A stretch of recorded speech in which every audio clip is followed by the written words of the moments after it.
아, 네, 오늘 이렇게 또 1시간 되어가지고 여기까지 식사하고 마무리 좀 하시고 오시느라 지금 반갑습니다. 지난주에 되게 정신없이 1시간이 지나갔어요.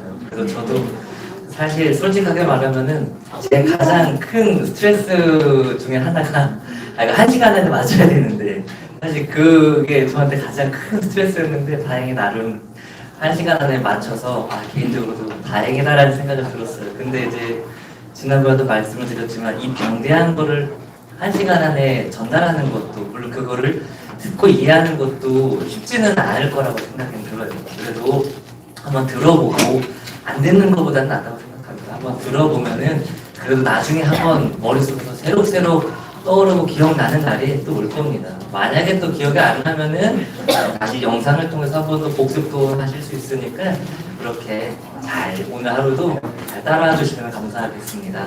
제가 기도하고 시작하도록 하겠습니다. 사랑의 하나님 감사합니다. 오늘 우리에게 귀한 하루를 허락해 주셨고 또 복된 주일날 하나님께 예배드리고 잠깐 시간을 내서 이렇게 또 한눈에 보는 성경 공부 2차 모임을 가지게 되었습니다. 이 모임 가운데 성령께서 함께 하여 주시고 우리에게 지혜를 내려주셔서 성경을 올바르게 이해하고 분별할 수 있는 능력과 지혜를 우리에게 허락하여 주시옵소서. 감사하며 예수님의 이름으로 기도합니다. 아멘. 복습을 좀 해보도록 하겠습니다. 복습을 4페이지를 한번 펼쳐보시면은 조려보기 그 표가 있습니다. 4페이지를 보시면은 김효성 가사님께서 그 김정길 성도님이랑 지난번에 못 오셔서 혹시 좀 어려우실 수 있으니까 같이 좀 안내 도와주실 건가요? 네, 알겠습니다. 한번 생각을 해보시면은 창세기는 한 단어로 요약하면은 뭐였을까요? 바로 시작이었습니다. 시작. 그래서 처음에 태초에 천지를 창조하는 그 시작부터 타락이 일어났고 또 심판, 홍수를 통해 심판이 일어나고 사람들의 바벨탑 사건에서 흩어지는 그런 사건들이 일어났습니다. 계속해서 죄를 범하는 이야기로 성경을 시작을 해요. 그리고 12장에 아브라함이 등장해서 4대에 걸쳐서 아브라함, 이삭, 야곱, 요셉 4대에 걸쳐서 하나님께서 구원의 시작 하나하나 한 사람을 통해서 시작들이 일어났다는 겁니다. 출애굽기의 배경은 어디에서 시작을 하고 있죠? 장소가, 나라가 이집트였어요. 이집트에 있었던 이스라엘 백성들의 상태는 노예의 상태였죠. 그래서 그들에게 무엇이 필요했느냐? 자유와 해방, 구원이 필요했어요. 그래서 한마디로 구속이었다. 그래서 어떻게 구속받았느냐? 하나님의 능력과 권세로 그들이 구원함을 얻게 되었고, 그리고 그들은 왜 구원을 받았느냐? 하나님께서는 이스라엘 백성을 거룩한 제사장 나라로 세우시고 그들에게 복 주시기 위해서 그렇게 구속을 받았다는 겁니다. 그리고 레위기는 한마디로 표현하면은 거룩이었어요. 그래서 그 두 가지로 나누면은 하나님께 나아가는 법은 5가지의 제사, 그리고 하나님과 동행하는 법은 7가지의 절기에 대한 이야기가 레위기에 상세하게 적혀 있다. 그리고 민수기는 가운데 그 물갈이라는 그 사건이 매우 중요했어요. 가데스 바네아라는 곳에서 40일 동안 정탐하고 온 12명의 정탐꾼들이 모두가 다 땅에 대해서는 긍정적인 평가를 내렸지만 10사람은 우리 못 들어간다. 입성에 대한 거는 부정적인 평가를 내렸어요.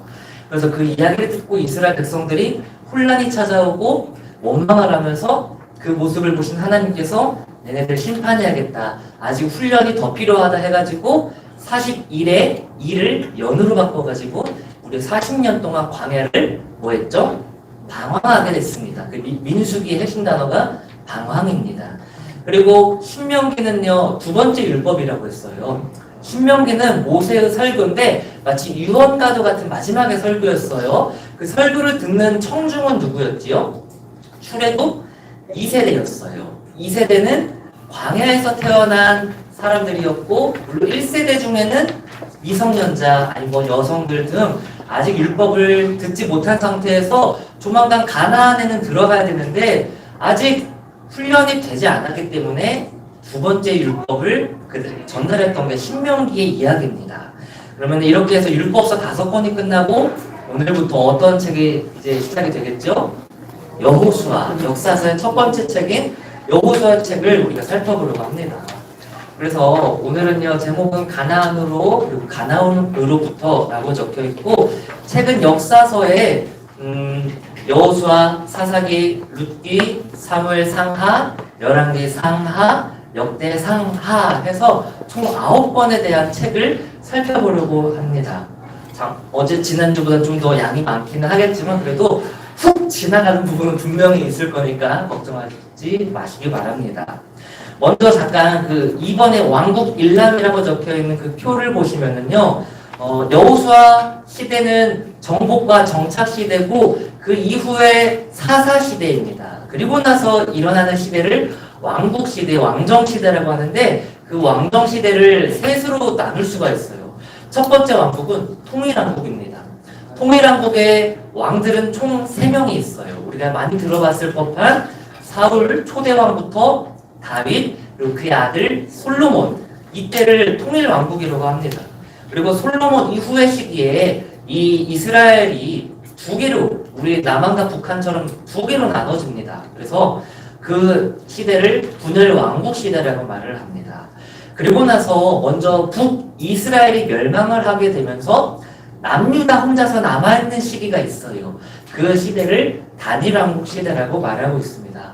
이거에 대해서 좀 이따 더 자세하게 살펴보도록 하겠습니다. 그래서 다시 한 번 더 지도를 통해 한번 복습을 해보면은 오른쪽에 우르라는 땅이 보이시죠? 그게 메소포타미아에 있었던 발상지, 문명의 발상지. 그곳에서 누가 살았다고 했죠? 아브라함이 살았습니다. 근데 아브라함이 아버지, 와이프, 삼촌들, 가족들을 이끌고 저 위에 하란에서 올라갔을 때 거기서 안정적인 삶을 살다가 하나님이 너 가나안으로 가라. 낯선 땅, 젖과 꿀이 흐르는 가나안으로 가라 해가지고 그 가나안은 이스라엘이라고 적혀있는 그 위치가 가나안 땅입니다. 그래서 거기서 살고 있었다가 아브라함, 이삭, 야곱, 요셉. 요셉은 어디로 노예로 팔려갔죠? 애굽의 노예로 팔려갔죠. 그때 기근이 있을 때 야곱의 70명의 가족들이 가나안, 이스라엘이라는 지역에서 살다가 애굽으로 넘어왔습니다. 그렇게 400년이 있으면서 70명의 야곱의 가족은 무려 250만 명이 되었다라고 하고 그 250만 명이 노예로 살다가 자유를 얻어서 어디를 건너죠? 홍해를 건너고 그리고 3개월 동안 시내 광야에 가서 모세가 시내 산에서 율법과 성망을 받게 됩니다. 그리고 나서 240km 떨어진 가데스 바네아에 갔을 때 거기에서 이제 정탐꾼들이 이제 부정적인 보고를 해가지고 40년 동안 뱅글뱅글 돌다가 요단과 사해 그 가운데 모압이라고 되어 있는 데가 있죠. 거기가 어떤 곳이냐? 두 번째 율법을 받았던 곳입니다. 신명기의 주요 장소가 모압이에요. 그러면은 앞으로 이 모압에서 이제 가나안, 이스라엘을 건너가기 위해서는 무엇을 건너가야 할까요? 이번에는 저기에 갈릴리 바다, 요단강 사해가 있는데 조금 더 얍실한 강, 어디를 건너야 할까요? 요단강을 건너야 돼요. 그래서 요단강을 건너기만 하면은 이제 정말 젖과 꿀이 흐르는 가나안 땅에 도달하게 되는 겁니다. 그래서 여호수아는요 누구였느냐? 모세 다음으로 이스라엘 백성을 이끄는 지도자였어요. 그런데요 잘 생각해 보시면은 전임자가 되게 일을 잘하고 그 다음 사람으로 오게 되면은 어때요? 상당한 부담감이 있죠. 직장 생활을 할 때 한편으로 전임자가 너무 잘하면 부담이 있어요. 근데 또 너무 못해도 그거 소위 말해서 똥 치우느라 고생을 하긴 하겠지만 그래도 뭔가 평판에 대한 비교를 받을 때는 그래도 전임자가 좀 못하면은 그래도 내가 반만 해도 잘한다고 칭찬받겠지? 이런 소리를 들을 거예요. 근데 모세가 너무나도 잘했어요. 그러니까 여호수아 입장에서 너무나도 부담이 되는 거예요. 내가 과연 이스라엘 백성들이 이끌고 이 가나안 땅에서 내가 잘 뭔가 지도할 수 있을까? 그럼 부담이 생기니까 하나님이 여호수아에게 말씀으로 위로를 하는 거예요. 내가 너와 함께 할 거야. 너의 전임자 모세와 함께 했던 것처럼 나 너와 함께 할 테니까 걱정 말아라. 걱정 말고 너 잘 할 수 있을 거야. 이렇게 격려를 해주십니다. 그 격려를 듣고 이제 첫 번째 임무가 뭐였냐면은 이제 모압 땅에서 요단강을 건너서 동쪽에 있는 가나안에 들어가는 거예요. 근데 들어갈 수 있는 방법이 뭐였냐면은 요단강을 건너는 거였습니다. 마치 모세가 이스라엘 백성들을 이끌고 어디를 건넌 것처럼 홍해를 건넌 것처럼 공통점은 뭐냐면은 바다가 마른 땅에 되어서 마른 땅을 밟고 건너가게 되었어요. 근데 조금은 다른 점이 있다라면은 하나님은 여호수아에게 어떠한 명령을 하시냐? 그 제사장들이 언약궤를 메고, 그러니까 언약궤는 십계명이 들어있는 돌판이 들어있는 박스라고 생각하시면 됩니다. 그 상자를 어깨에다가 메고 누가 먼저 앞장서라? 제사장들이 앞장서라. 그렇게 하면은 이 요단강이 갈라질 것이다 해서 정말 딱 발 한 발자국을 내딛는 순간 이 요단강이 똑같이 홍해처럼 딱 갈라지면서 마른 땅을 밟고 드디어 본격적으로 가나안 땅에 입성을 하게 되었습니다. 이제 가나안 땅에 입성은 했으나 가나안은 정말 아무도 안 사는 무인 지역은 아니었어요. 물론 그 땅에 원주민들이 있었겠죠. 수많은 민족들이 이방 민족들이 살고 있었어요. 그런데 이스라엘 백성의 입장에서 그들은 어떠한 존재입니까?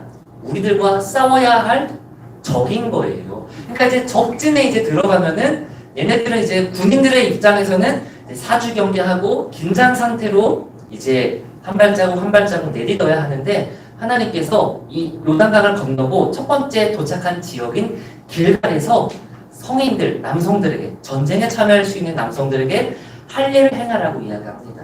할례라는 것은 아브라함 때 최초로 임해졌던 거고 그게 나와 너 사이에 이제 어떤 거룩한 관계가 이제 있을 것이라는 상징물로 할례를 하라고 했는데 성경 말씀에서는 광야를 뺑글뺑글 돌아다니면서 한 번도 할례를 시행한 적이 없다고 해요. 그러니까 가나안에 도착했으니까 한 번 더 너와 나 사이에는 언약 관계임을 증표로서 할례를 시도하라고 합니다.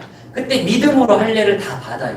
근데 참 저는 그게 정말 믿음이라고 생각을 합니다. 왜냐하면은 할례를 어쨌든 행한다고 하면은 며칠 동안 회복의 시간이 필요할 거 아니에요. 근데 회복하는 시간 동안 적진들이 가나안 땅에 지금 이스라엘 백성들이 왔다라는 소식을 듣고 먼저 공격할 수도 있잖아요. 그러면 그 자리에서 다 전멸할 수도 있는 걸 알면서도 믿음으로 하나님이 지켜주실 것이라는 확신으로 할례를 받고 유월절을 지키고 첫 번째 전투지로 나아갑니다. 정복해야 될 성. 그 성이 어디냐면은 바로 여리고성이었습니다. 자, 여호수아의 직업은 군 지휘관이었어요. 군 지휘관으로서 어떤 군사적인 지혜를 가지고 지식을 가지고 여리고성을 점령하려고 생각을 했었으나 하나님께서는 군사적인 방법을 전혀 가르쳐주지 않습니다. 뭐라고 말하느냐?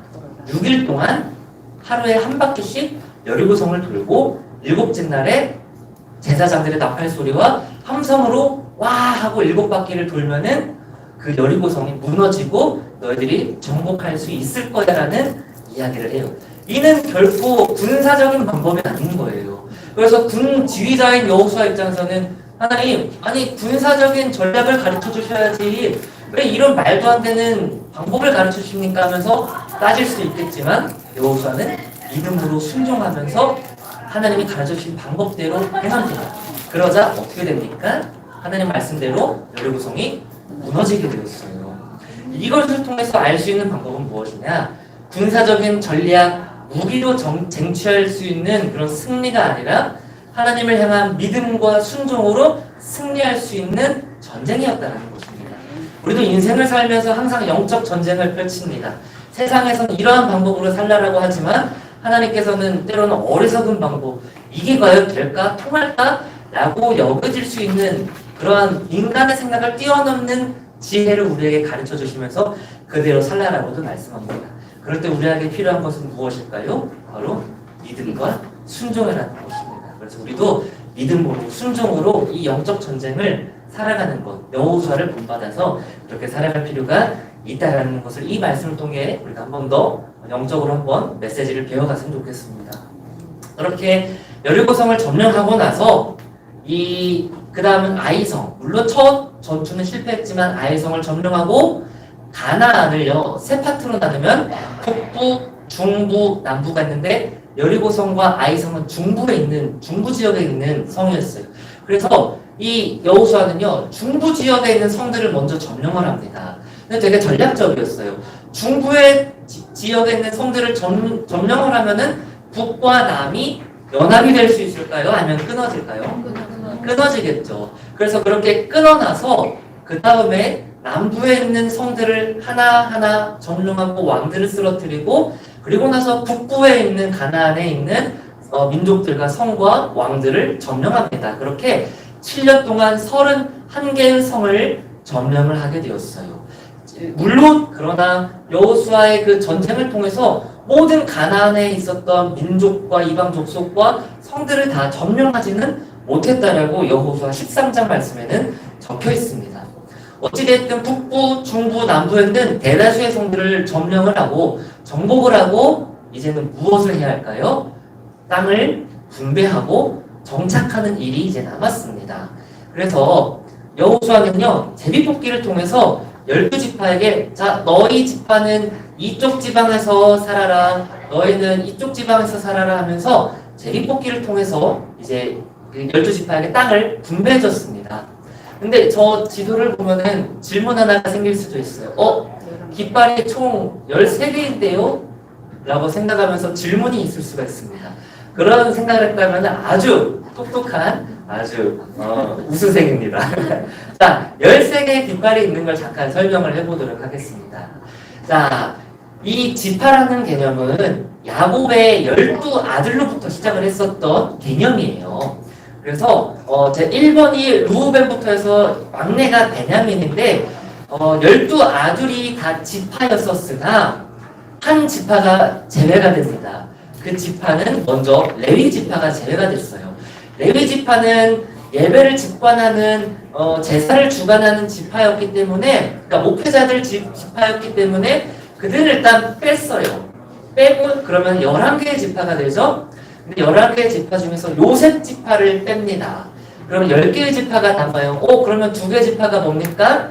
하면은 누가 추가가 되느냐? 요셉 대신에 요셉의 두 아들 므낫세와 에브라임이 지파로서 이제 12지파가 이제 돼요.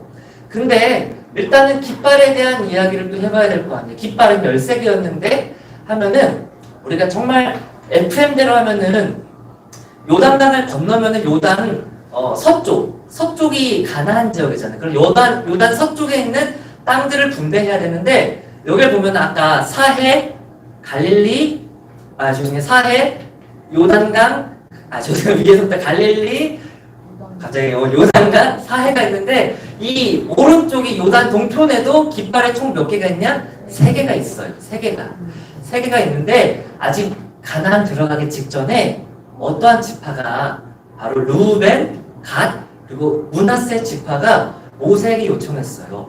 이 요단 동편에 있는 땅들을 정복하면서 가나안 들어갔을 때 우리 요단 동편에서 살게 해주세요라고 요청을 해요. 그래서 그것에 오케이를 하고 요단 동편의 깃발 3개는 누구 거냐? 루벤과 갓과 므낫세. 그런데 므낫세가 전체가 아니라 뭐라고 말하냐면은 므낫세 반지파라고 말합니다. 그래서 므낫세의 반절 0.5개의 지파가 요단 동편에서 살고 그리고 나머지 0.5개의 지파는 또 서쪽에서도 정착을 하게 돼요. 그래서 깃발이 13개인 이유는 므낫세가 2개로 나눠졌기 때문에 그래서 13개였다라고 생각하시면 됩니다. 어찌되었든 그렇게 정착을 하게 된 이야기가 무슨 책이냐? 여호수아의 책입니다. 여기까지 이어보기 이 5줄 5줄을 한번 같이 읽어보도록 하겠습니다. 같이 읽으면서 빈칸이 뭔지 한번 적어보세요. 모세가 죽자부터 같이 읽겠습니다. 모세가 죽자 내 평생의 제자요 군 지휘자였던 여호수아가 지도력을 계승하고 이스라엘 백성들을 이끌게 되었다. 여호수아의 가장 중요한 사역은 가나안 땅을 정복하고 백성들을 그곳에 정착시키는 일이었다. 여호수아는 백성을 이끌고 믿음으로 요단강을 건넜다. 여호수아는 군사들을 이끌고 먼저 남쪽 지역을 정복하고 그 후 북쪽 지역을 정복한다. 그러고는 정복한 땅을 하나님 앞에서 제비 뽑아 12지파에게 분배한다. 백성들은 자신들의 몫으로 주어진 땅에 정착한다. 그러면은 레위 지파는 어디서 살았느냐라는 질문이 있으면은 각 지파마다 그래도 예배를 드려야 할 거 아니에요. 그러니까 소위 말해서 예배 드릴 수 있는 그 이제 목회자들이 필요해서 레위 지파는 다 뿔뿔이 흩어져 갖고 이 지파 저 지파 저 지파 저 지파에서 다 뿔뿔이 흩어져서 살았다라고 합니다. 그렇게 여호수아가 끝나고 이제 사사 시기로 넘어가게 됩니다. 이제 가나안 땅에서 이제 정착한 시기에 이 사사 시대는요 뭐라고 설명을 할 수 있냐면은 되게 순환이 반복되는 시기였다라고 합니다. 앞에도 이제 적혀 있는 것처럼 여호수아가 죽고 시간이 흐르자 가나안에 살던 이스라엘 백성들의 후손들은요 하나님을 섬기는 게 아니라 그 풍토 가나안 원래 있었던 그 우상과 가나안 신들을 섬기게 되었어요. 그래서 그들을 뭐라고 사사기는 표현하느냐 다른 세대가 되어버렸다고 합니다. 이전과는 다른 세대. 그러니까 참 이거는 되게 욕먹는 표현인 거죠. 다음 세대가 아니라 다른 세대.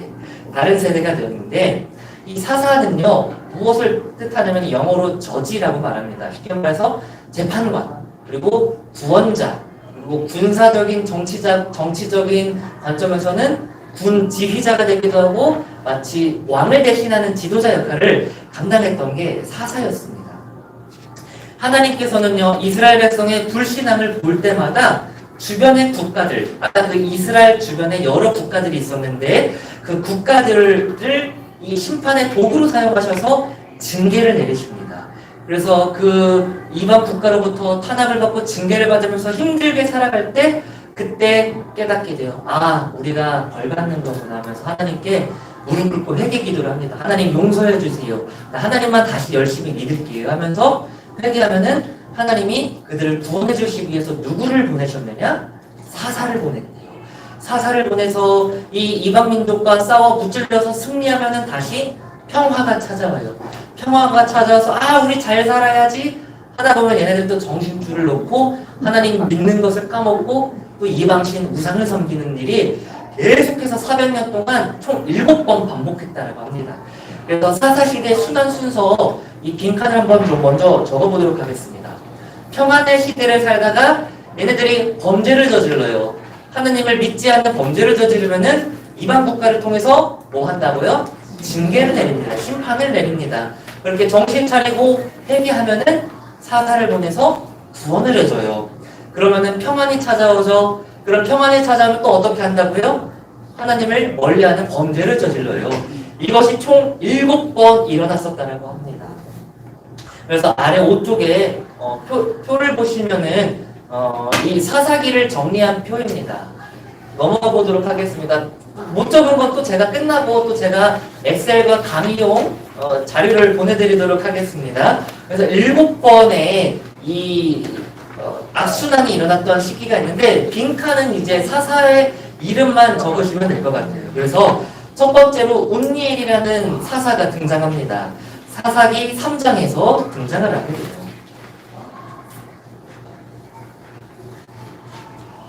그리고 에굿, 삼갈, 드보라 이쪽 아래쪽에 있는 게 맞죠? 제가 강의용이랑 살짝 다를 수가 있어서 위치가 어쨌든 구원자 순서로 봤을 때 온니엘, 에굿, 삼갈은 삽입절이라고 딱 한 절로만 설명하고 있습니다. 그리고 드보라는 좀 그래도 들어봤을 거예요. 유일한 여성 사사. 그리고 기드온 하면은 300명의 용사가 떠오르죠. 근데 기드온도 여리고성을 점령했었던 것처럼 군사적인 전략으로 뭐 칼과 방패를 들고 나간 게 아니라 호리병, 그러니까 항아리와 횃불만 들고 함성을 지르면서 그 무수한 무리를 이방 민족을 물리쳤던 그런 기드온 이야기. 그리고 골라와 야인이 등장을 하고 여섯 번째로 입다, 입산, 엘론, 압돈 그리고 마지막 또 유명한 사사가 등장하죠. 삼손 하면은 힘센 삼손. 그의 힘의 근원은 머리에서 나왔다고 하죠. 그러나 이 여자의 어떤 유혹에 넘어가서 자신의 힘의 비결을 말해주고 머리가 잘리고 눈이 벌고 그렇게 정말 치욕스러운 순간을 살다가 마지막으로 하나님께 기도하면서 하나님 내가 이 이방 민족과 함께 마지막을 이제 끝내겠습니다 하면서 마지막으로 힘을 얻고 자원신전의 기둥을 붙잡고 딱 무너뜨리면서 다 같이 이제 죽었다 하는 이야기로 이제 삼손의 이야기는 이제 끝이 납니다. 그렇게 해서 총 7번의 악순환 400년 동안 일어났다고 해요. 여기는 이제 제가 따로 적어놓진 않았는데 잠깐 이제 참고사항으로 좀 설명을 해보도록 하겠습니다. 이 사사시대가 가나안에 입성한 이후의 시대죠. 그 이후 사사시대는 참 암흑기라고 표현을 합니다. 이 암흑기가 군사적, 사회적, 종교적, 직업적, 정치적 관점에서도 암흑기를 보냈는데 한 가지씩 제가 좀 설명하겠습니다. 이건 제가 PPT에는 적지를 않아서 혹시 뭐 적으시려면 적으셔도 좋습니다. 군사적으로는 어떤 암흑기를 보냈느냐? 사실 하나님께서는 여호수아를 통해서 가나안의 모든 민족들을 다 정복하라고 했으나 아까 이야기했던 것처럼 모두를 다 정복하지 못했어요. 그렇게 정복하지 못하게 되니까 그네들이 스물스물 남아있으니까 그들의 영향이 계속해서 내부에서 있었겠지요. 다 정복하지 못했다라는 그런 거. 사회적으로는 이제 그 가나안 땅에 그 이방 민족이 아직 공존하고 있으니까 그들이 이스라엘 사람들과도 결혼하지만 가나안 이방 민족과도 결혼을 하게 돼요. 좀 이따 솔로몬 이야기에서도 살펴보겠지만 이방 민족과 결혼하니까 무엇이 계속 그 가정 안에 뿌리가 되고 계속 자손들에게 흘러갈까요? 그 민족들이 여성이 믿고 있었던 이방 신 우상을 계속 그 가정이 믿게 되는 거예요. 그러니까 야훼 신앙의 정체성과 거룩성을 잃어버리게 된 거예요. 종교적 똑같은 말이에요. 그 가나안 신 이방 신들을 섬기면서 10계명을 지키지 못한 거예요. 너는 나 외에 다른 신을 섬기지 말라, 우상을 섬기지 말라 했는데 10계명을 준수하지 못하는 범죄를 저질렀다는 겁니다. 직업적인 관점에서는 이들이 목축을 하고 있다가 정착을 하니까 이제 농업으로 이제 직업이 바뀌었어요. 농업을 하다 보니까 그들에게 관심사는 뭐냐면은 소득, 소출. 그러다 보니까 어떻게 하면 농사를 잘 지을 수 있을까 하다 보니까 그들이 그 당시에 농업과 관련된 이방신들 많이 들어갔을 거예요. 바알과 아세라를 숭배하게 됐어요. 결국엔 농사 잘 짓거나 번영하게 되려고 하나님 쫓는 게 아니라 이방신과 우상을 쫓게 되었다는 겁니다. 다섯 번째로 정치적인 겁니다.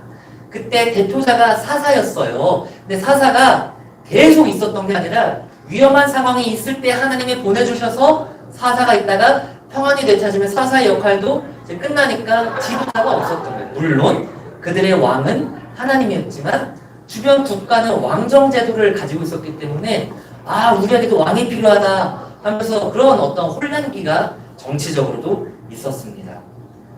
그렇게 이제 사사기의 시대를 한마디로 표현하면은 뭐라고 말하냐면은요.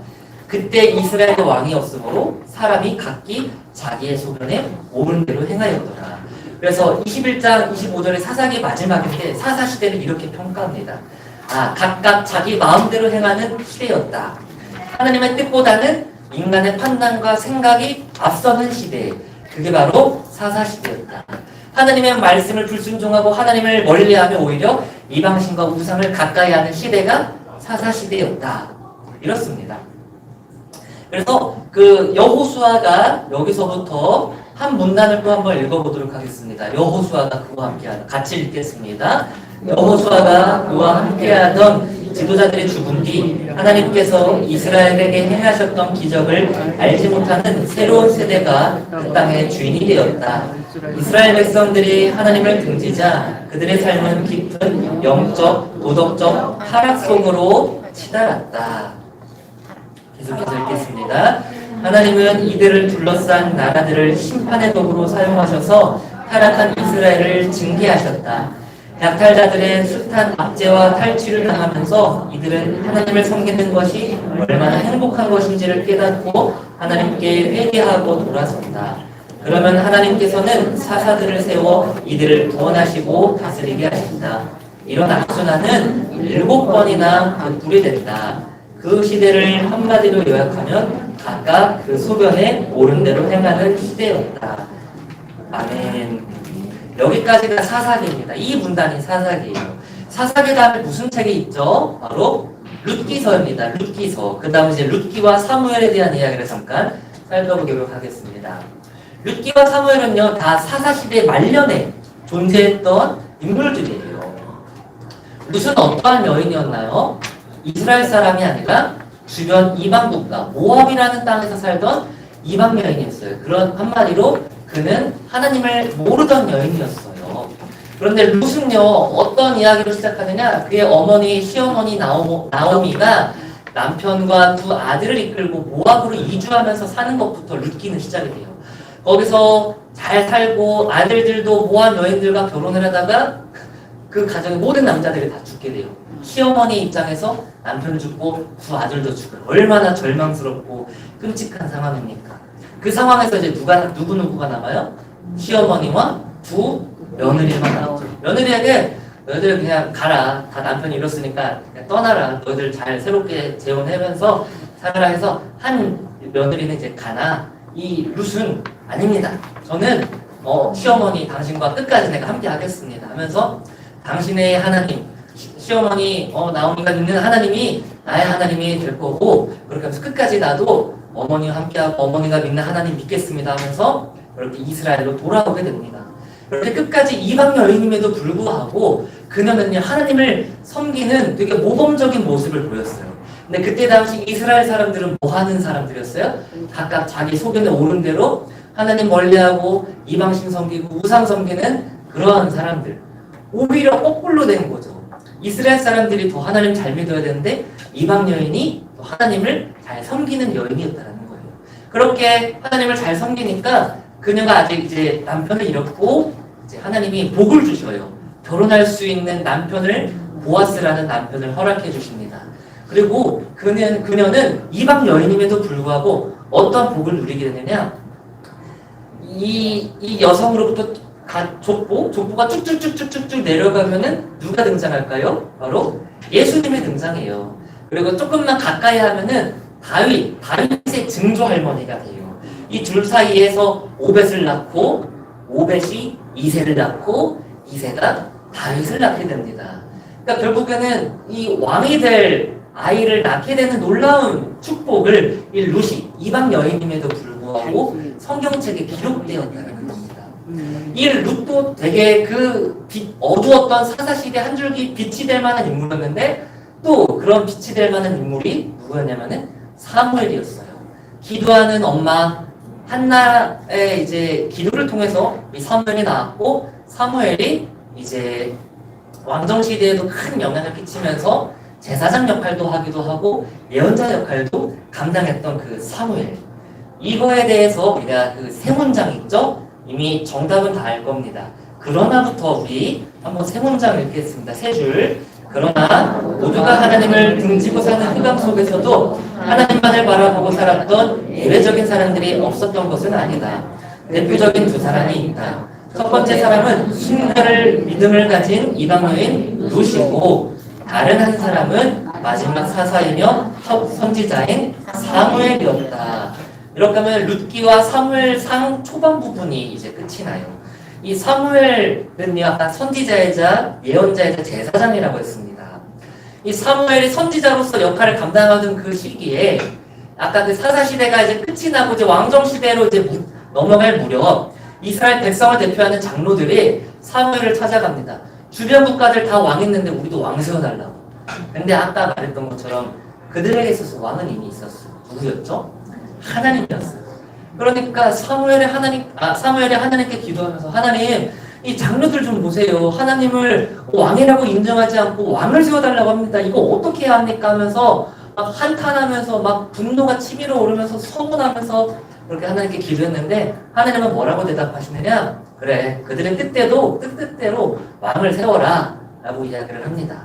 그래서 사무엘이 초대 왕 누구에게 기름을 부어줄까요? 사울에게 기름을 부어줍니다. 그리고 그 시대부터 이 이스라엘은 12지파로 아까 다 뿔뿔이 분배해서 살던 시대에서 다시 12지파가 연합하여서 통일 왕국 시대를 이제 이루면서 살게 되었습니다. 그 표를 이제 아래 있지요? 그걸 한번 적어보도록 하겠습니다.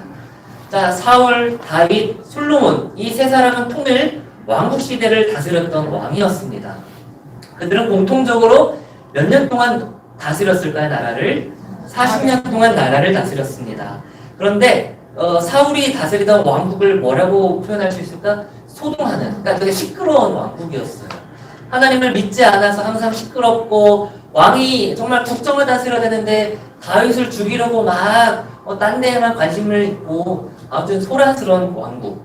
다윗은 항상 믿음으로 승리하는 왕국. 솔로몬은 이제 아버지의 어떤 대를 이어서 매우 복받은 이제 왕으로서 나라를 다스려서 전성기를 겪었습니다. 매우 부유한 왕국. 그러나 그 세 사람은요, 하나님을 향한 마음이 다 달랐어요. 그래서 사울은 하나님을 향해서 무심, 없을무자를 써서 하나님을 향한 마음이 없었다. 그리고 다윗은 하나님을 향한 마음이 전심이었다. 그리고 솔로몬은 하나님을 향한 마음이 반심이었다. 양다리를 걸쳤다는 거죠. 그래서 조금 쉽게 표현하면은 성경을 보면은 사울은 어디에 적혀 있어요? 사무엘 상. 아까 초반부 사무엘 이야기 끝나고 나서 사무엘 상은 대체적으로 사울의 이야기. 다윗의 이야기는 사무엘 상 다음인 사무엘 하 이야기가 다윗의 이야기입니다. 그리고 솔로몬은 열왕기상 전반부 부분, 그리고 열왕기상 후반부와 열왕기 하는 열왕, 말 그대로 왕들에 대한 이야기. 솔로몬 이후에 분열왕국, 단일왕국에 있었던 왕들의 이야기가 열왕기 상하에 기록이 되어 있습니다. 그럼 왕들에 대한 이야기를 좀 살펴보도록 하겠습니다. 먼저 사울입니다. 통일왕국의 첫 번째 왕 사울은요, 외형적으로 되게 막 키가 크고 훤칠하고 잘생겨서 매우 인기남이었어요. 매우 인기가 있는 그런 왕이었습니다. 그는 참 초반은 딱 2년은 좋았어요. 2년은 좋았으나 3년째부터 삐그덕거리기 시작했습니다. 몇 가지 예를 들어보면은 먼저 일단은 여기 그림에는 없지만 아까 제가 이야기했던 것처럼 다윗이 이제 골리앗을 무찌르고 갑자기 이락 스타가 돼요. 그러니까 막 주변에 여자들이 막 노래를 부르죠. 다윗은 천천히, 사울은 천천히요. 다윗은 만만히 하면서 막 다윗에게 모든 사람들이 인기가 가니까 이제 질투하면서 저 다윗을 죽여야겠다 하면서 막 창 던지고 어떻게든 막 지구 끝까지 쫓아가서 죽이려고 하니까 이거에 지금 심혈이 기울어져 있으니까 나라를 잘 다스릴 수 있겠어요? 못 다스렸겠죠. 그리고 그 옆에 있는 그림들을 보면은 아까 이 사울이 기름 부었던 선지자, 제사장이 사무엘이라고 했잖아요. 이 블레셋과 전쟁을 치르기 전에 이 사울이요, 하나님께 제사를 드리고 이제 출정하려고 했어요. 그러면 제사를 집례해야 되는 존재는 제사장이었잖아요. 당시 제사장이 사무엘이었는데 사무엘이 7일 동안 안 오는 거예요. 계속 기다려도 전쟁 나가야 되는데 안 오는 거예요. 그러니까 조급한 나머지 그냥 자기가 그냥 제사를 집례를 해버렸어요. 그리고 뒤늦게 이제 사무엘이 와가지고 너 왜 하나님의 뜻대로 안 하고 네 마음대로 하냐 하면서 그렇게 해서 한번 혼이 나요. 그리고 두 번째 장면은 뭔 장면이냐면은 아말렉과 전쟁을 치르고 하나님이 아말렉에서 전쟁을 통해서 나온 모든 그 전리품들을 가지지 말아라 라고 했는데 그것을 소유하게 돼요. 그렇게 해서 하나님 말씀을 불순종해가지고 하나님이 꼴라갖고 야 너 이제 안 되겠구나, 너 이제 끝이다, 너 이제 왕으로서 역할 못하겠다, 새로운 사람 왕으로 세울 거야, 이렇게 하나님이 이야기를 하셨습니다. 결국에는 그의 마음에는 결코 하나님이 없었어요. 그래서 무심이라고 말을 합니다.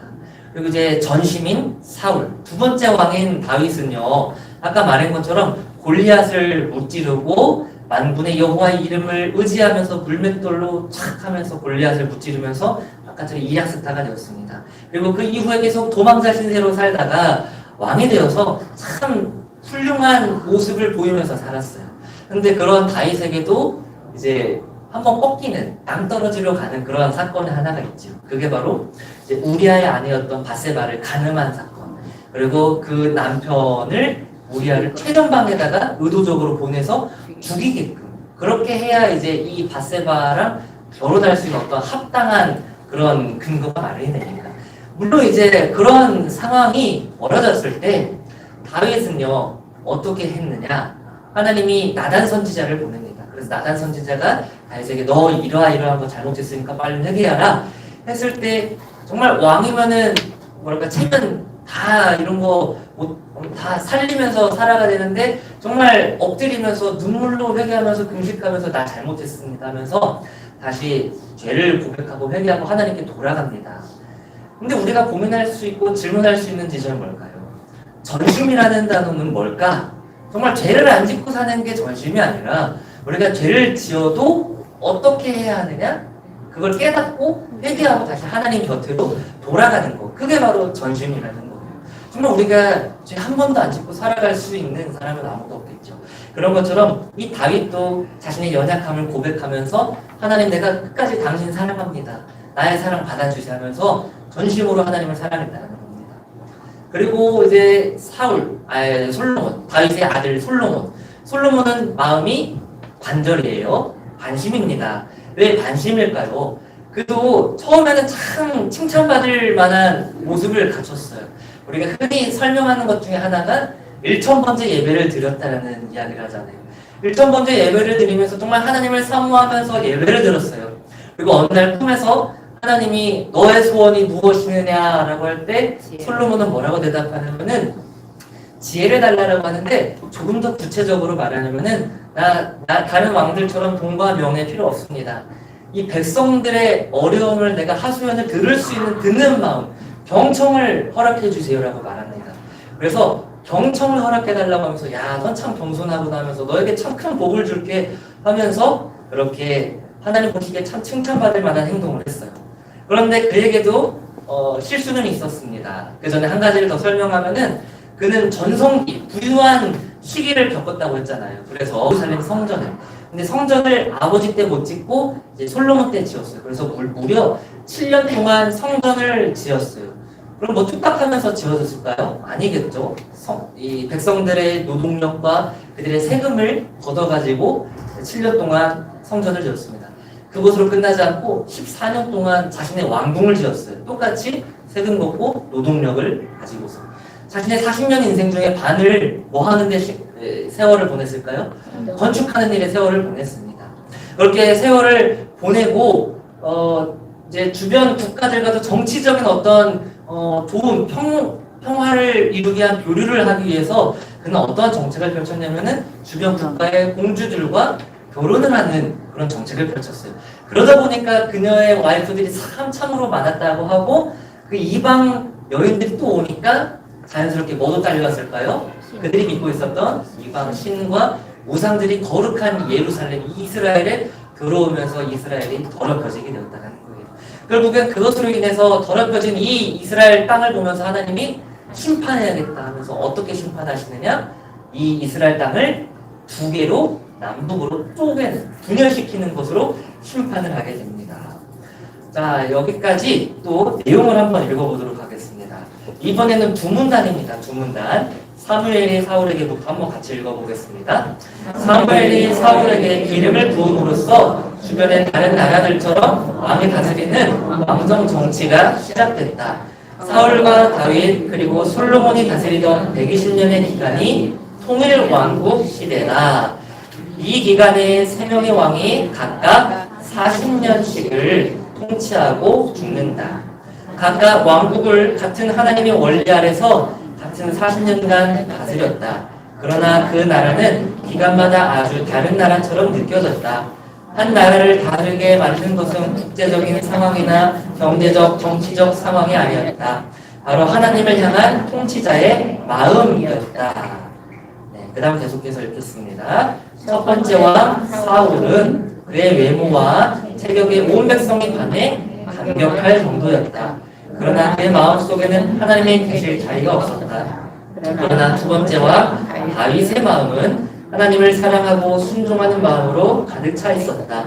비록 바세바 사건으로 나단의 책망을 받았지만 그는 온전한 회개와 신뢰를 하나님께 바쳤다.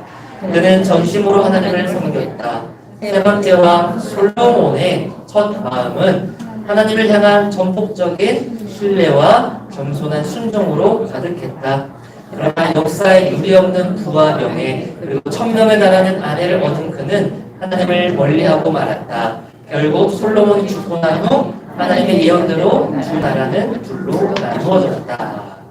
네, 잠깐 우리 8쪽을 한번 넘어가서 그 왕국이 분열된 이유를 먼저 좀 살펴보도록 하겠습니다. 이건 뭐 적을 건 없어요. 다 정리가 되어 있기 때문에.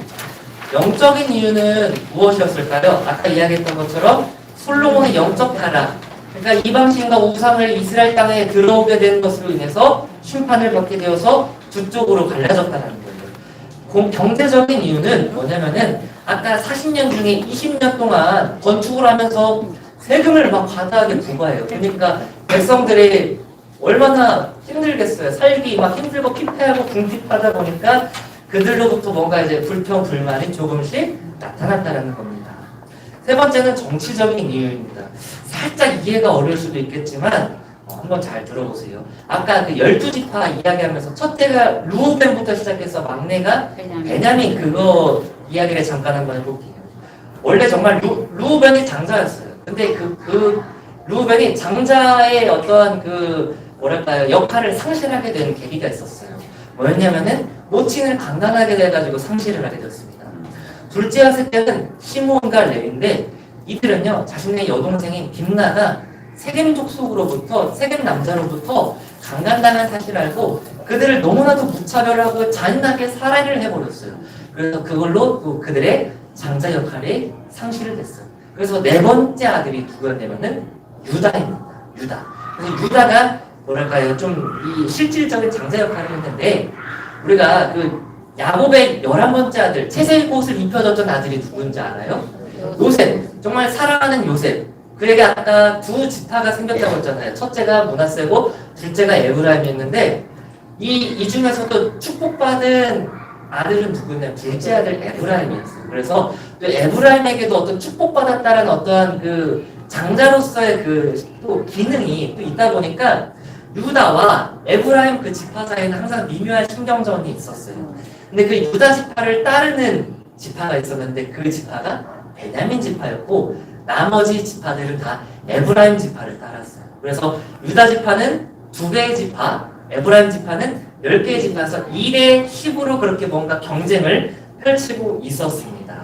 그런 갈등이 있었다라는 것을 이제 기억하고 좀 이따 또 표를 통해서 이야기를 할게요. 네 번째는 개인적인 이야기인데 르호보암의 어리석음이라고 적혀있어요. 르호보암은 누구의 아들이었느냐? 솔로몬의 아들이었습니다. 근데 아버지 때 너무나도 조세 세금을 과다하니까 이제 불평불만이 일어났어요. 근데 르호보암은요, 이 백성들의 이야기 하소연을 듣지 않고 젊은 신하들의 이야기를 듣고 오히려 더 강하게 막 노동력 부여하고 막 그러니까 결국은 거기에서 안 되겠다, 더 이상 못 살겠다 해갖고 쿠데타를 일으켜야겠다라고 이제 할 만한 대표가 여로보암인데 여로보암을 따르는 그 추종 세력들이 르호보암에게 반기를 들었어요. 그런데요, 다윗, 솔로몬, 르호보암은요 어떠한 지파였습니까? 바로 유다 지파였어요. 유다 지파 사람들이었어요. 그래서 이 유다 지파, 아까 베냐민 지파와 유다 지파가 이제 분열이 일어나갖고 나라를 세웠는데 그 나라가 남유다가 되는 거고, 그리고 나머지 반기를 들고 쿠데타를 일으켜가지고 세운 나라가 북쪽에 있는 북이스라엘입니다. 그래서 이제 표를 보시면은 다시 6페이지로 넘어가면은 또 빈칸대로 좀 적으라는 부분들이 있습니다.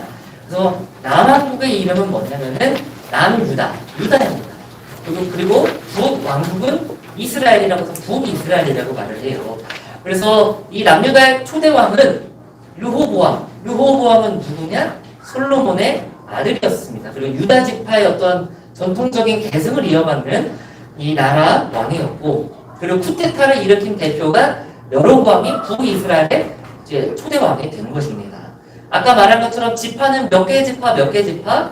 2개의 지파와 10개의 지파로 나눠졌고, 조금 더 장수한 나라는 남유다였습니다. 북이스라엘이 먼저 멸망해요.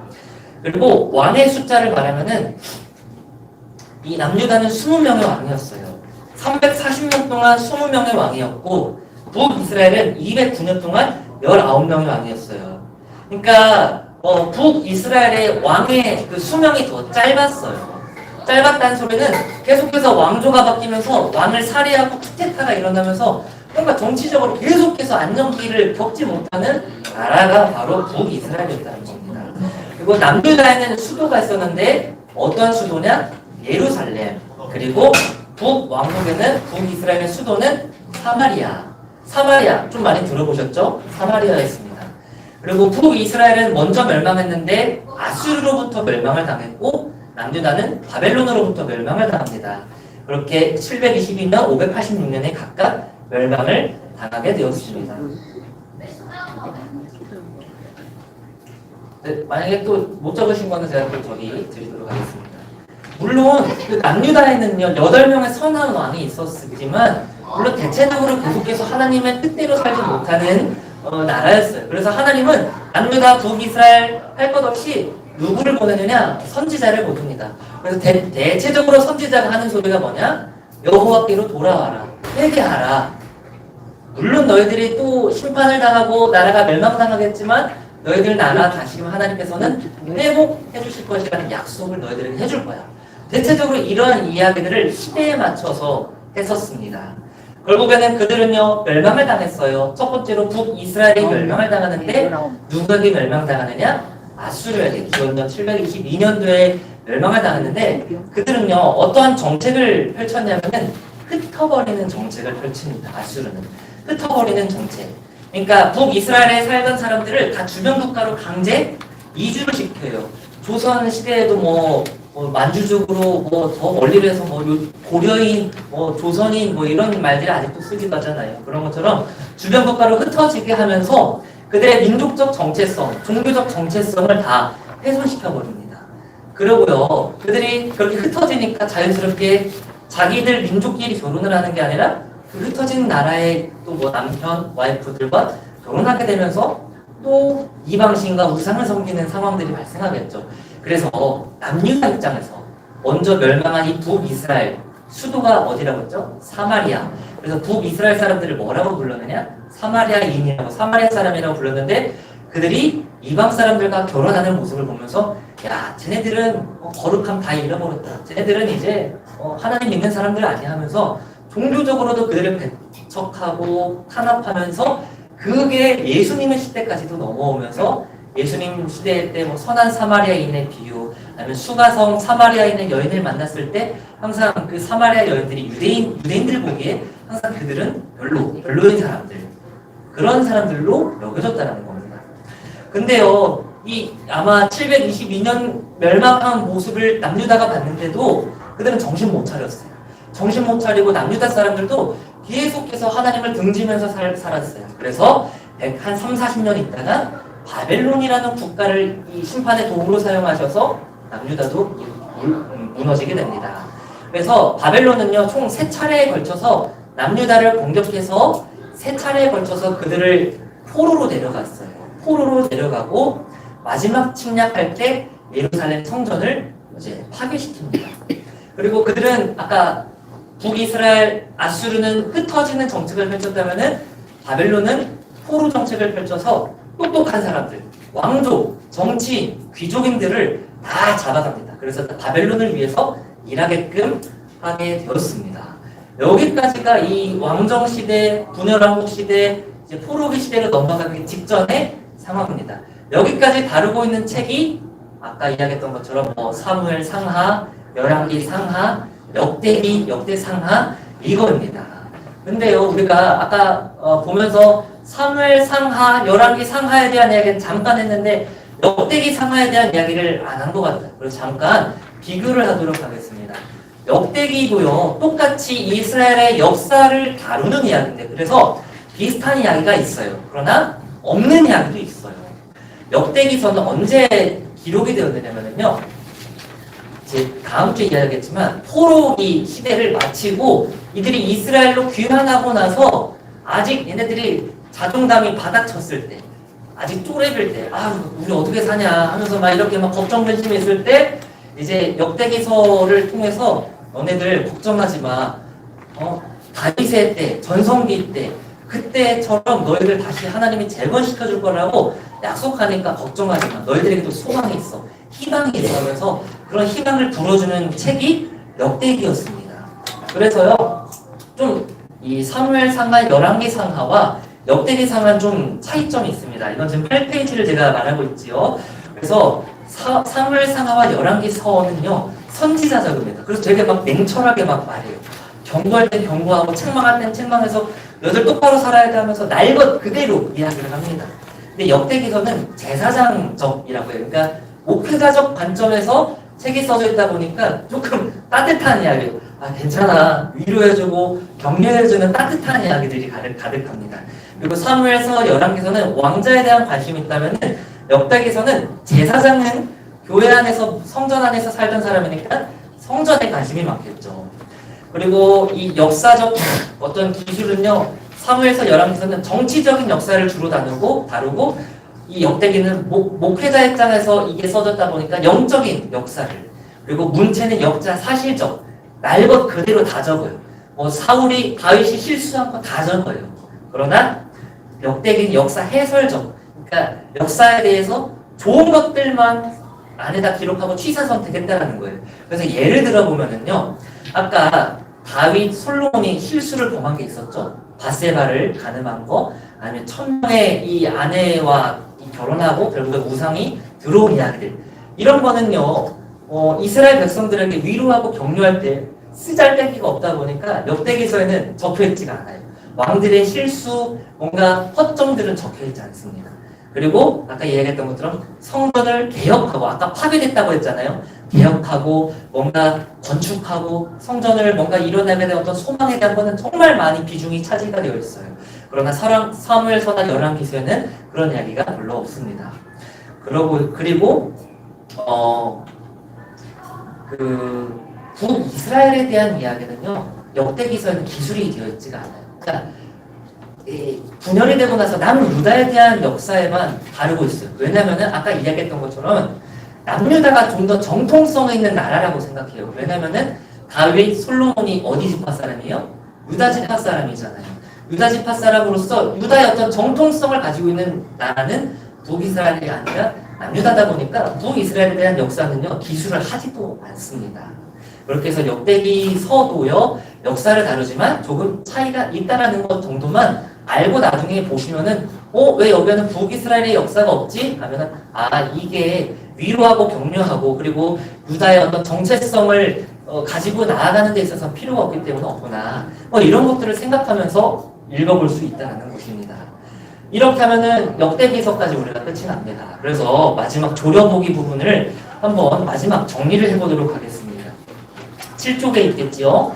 여호수아부터, 이제 뭐 1시간 전에 했는데 여호수아가 뭐 했는지 기억 안 나실 수도 있겠지만, 여호수아는 한 일이 뭐예요? 가나안 땅에 들어와서 정복하고 정착하는 게 핵심이었습니다. 그래서 서론에는 정복 이야기, 가나안 정복 이야기, 그리고 후반부에는 가나안 정착 이야기가 바로 여호수아입니다. 그래서 메시지는 믿음은 순종으로 이끌고 순종은 복으로 이끈다.